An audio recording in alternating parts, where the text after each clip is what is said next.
Welcome to Camp Pineway, where a bunch of young Gen Z stereotype counsellors let loose before the kiddlywinks arrive for the summer. That is, until a slasher villain comes and kills the vibe. It's a night of survival and whodunit in this love letter to formulaic slasher classics in Hell of a Summer. Hello there, you loose units, and welcome back to another episode of Spicy Boy Reviews. I'm, of course, your host, Andrew Iles. That's right, Hell of a Summer, written and directed by both Billy Bryke and Finn Wolfhard, which you would know them both from Ghostbusters Afterlife. But of course, Wolfhard making it very big with Stranger Things. And this being both their feature film directorial debut. We meet Jason, a 24-year-old naive dreamer whose mother is driving him to summer camp where he will be a camp counselor for the 6th time in a row. We learn that he turned down an internship at a law firm to relive his youth at Camp Pineway, much to his mother's disapproval. Then once arriving at the camp, we're introduced to the diversity all-sort camp counselors who are Gen Z stereotypes. We have an online influencer, because of course we do, the flamboyant theatre kid, a pretentious wannabe filmmaker, the grungy Billie Eilish girl, a rich kid and horny virgin, respectively, the loose charismatic bad boy, the goth chick, the activist vegan hippie, and so on. Upon arrival, we get some quirky character interactions here and there to establish how much of a loser Jason actually is. But it's not long before Jason realises that camp leaders, John and Kathy, are missing. It turns out in the opening scene that we saw these two get deleted by a slasher villain. However, Jason, being the oldest and the most experienced, decides to take the reins and promote himself to camp leader until Kathy and John return. Thankfully, these Gen Zers give no fucks and decide to let loose and party until the young campgoers arrive the next day. What we then get is an understated comedy interactions between all the characters.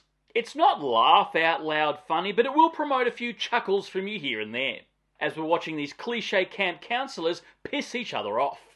Then, wouldn't you know it, all of a sudden at night time, the camp counselors start getting deleted from a devil mask wearing slasher.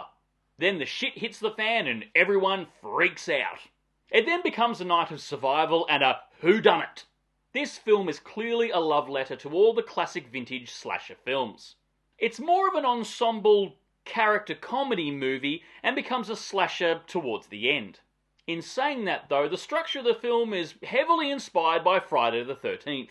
However, the majority of that film was just a bunch of 20-somethings meandering around, killing screen time, as the film didn't really know what to do until the killings started to happen. But I will say with this film, it did understand its characters and their interactions, as this film understood the assignment better. And as expected, there is a twisty twist of the killer 30 minutes before the end.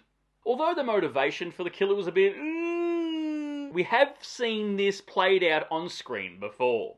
And looking at the generation that this film was about, it checks out. I will say though, there is very little gore in the film, unfortunately.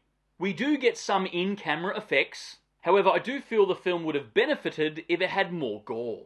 Although it was a quirky ensemble character comedy, it would have been way better if it was balls-to-the-wall gory slasher as well. And for the feel and vibe of the film, I'll say it's a mashup between Bodies, Bodies, Bodies, the Scream franchise, and Friday the 13th. And as for the directorial debut of our two stars here, they did pretty bloody well. The film looks really good, it's full of vibrant colours, it's shot really well, and the pace wasn't too bad either. It kind of looked like your run-of-the-mill slasher film from the mid-2000s, and that is a compliment. It also gave me a wet hot American summer vibe. That is, again, a compliment. The cast are all really solid too. No one really annoyed me here, even when they were being purposely annoying to each other. They weren't as insufferable as the characters from Bodies, Bodies, Bodies. Yeah, all in all, this is a pretty good film. I mean, it's a bit middle of the road, it's not going to be the best film you've ever seen, but it's sure as hell not the worst. Not a bad camp slasher film with a little Gen Z quirkiness. Anyway, guys, this is my cheeky little review of Hell of a Summer. Right down below if you've seen it. What are your thoughts on it? But more importantly, what is your favourite summer camp slasher? And of course, if you made it this far into the episode, please give me a thumbs up because your love and support keeps me going, because I just love movies, and I assume you do as well. And of course, don't forget to hit that subscribe icon because I give it an episode weekly. And I'll see you back here next week for the next review, but until then, stay spooky, kids.